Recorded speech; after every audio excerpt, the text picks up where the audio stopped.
मारूफ सहाफ़ी और तज्ज़िया कार अंसार अब्बासी ने कहा है कि अगर खुदा न खास्ता पाकिस्तान डिफ़ॉल्ट कर गया तो हम सब हाथ मलते रह जाएंगे। हम मिसालें तो श्रीलंका की दे रहे हैं, लेकिन मुझे डर है कि मुल्क के दिवालिया होने की सूरत में पाकिस्तान की सूरत हाल श्रीलंका से भी बदतर हो सकती है, जो ना तो सियासतदानों के हक में बेहतर होगा, ना ही फौज के हक में, और ना ही इसका सियासी फ़ायदा हुकूमत या अपोजिशन को मिलेगा। सब पछताएंगे, लेकिन तब तक बहुत देर हो चुकी होगी। लिहाजा अब भी वक्त है कि मईशत पर सियासत करना बंद कर दी जाए। सब सियासतदान सर जोड़ कर बैठ जाएं और पाकिस्तान को इस मुश्किल से निकालने की तदबीर करें। अपने ताज़ा सियासी तज्ज़िये में अंसार अब्बासी कहते हैं कि वज़ीर आज़म शहबाज शरीफ ने मईशत पर कौमी मीसाक के लिए ग्रैंड डायलॉग की बात की तो है, लेकिन उन्होंने अभी तक इस सिलसिले में कोई ठोस कदम नहीं उठाया। 10-12 जमातों के इत्तेहादी हुकूमत के सरबराह के तौर पर शहबाज शरीफ को सबसे पहले इमरान खान को दावत देनी चाहिए। तहरीक इंसाफ को भी सियासी रंजिशों को ज़ाती दुश्मनी का रंग देने के बजाय भुलाकर पाकिस्तान और अवाम की खातिर हुकूमत के साथ बैठना चाहिए।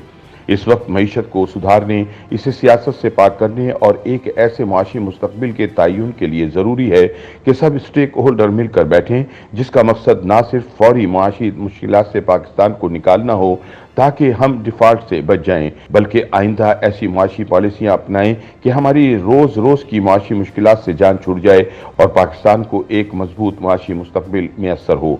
अंसार अब्बासी के मुताबिक मुल्क में कोई भी हुकूमत हो, हमने इसे दूसरे ममालिक से भीख मांगते ही देखा है।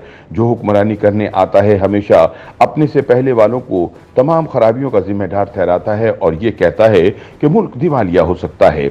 इसलिए IMF के पास जाने के अलावा कोई रास्ता नहीं। अपोजिशन में सब IMF को बुरा भला कहते हैं, लेकिन हुकूमत में सब इसके पास जाने के जतन ये कहते हुए करते हैं कि इसके अलावा कोई चारा नहीं।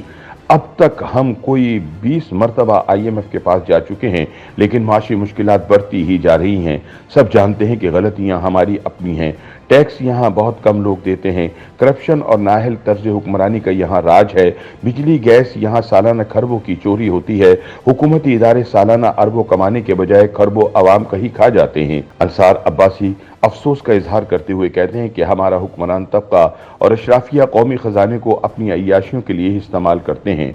वादा सब करते हैं कि करप्शन का खात्मा किया जाएगा, तर्ज हुक्मरानी को बेहतर बनाया जाएगा, सालाना खरबों खाने वाले कौमी इदारों को दुरुस्त किया जाएगा, बिजली और गैस की चोरी को रोका जाएगा, लेकिन हकीकत में ऐसा कुछ नहीं होता।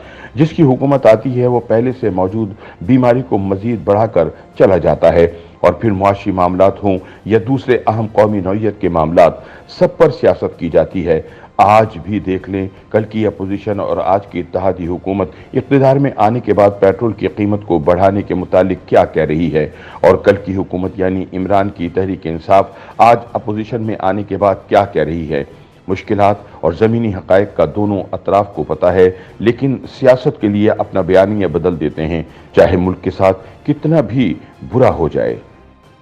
YouTube पर गूगली न्यूज देखने के लिए youtube.com की सर्च बार में गूगली न्यूज TV टाइप करें। गूगली न्यूज के पेज पर सुर्ख रंग के सब्सक्रिप्शन वाले बटन पर क्लिक करना ना भूलिए। YouTube पेज पर अपलोड होने वाली वीडियोस से बाखबर रहने के लिए बेल आइकन पर क्लिक कीजिए। आपको हर नई वीडियो के बारे में नोटिफिकेशन मौसूल हो जाएगा।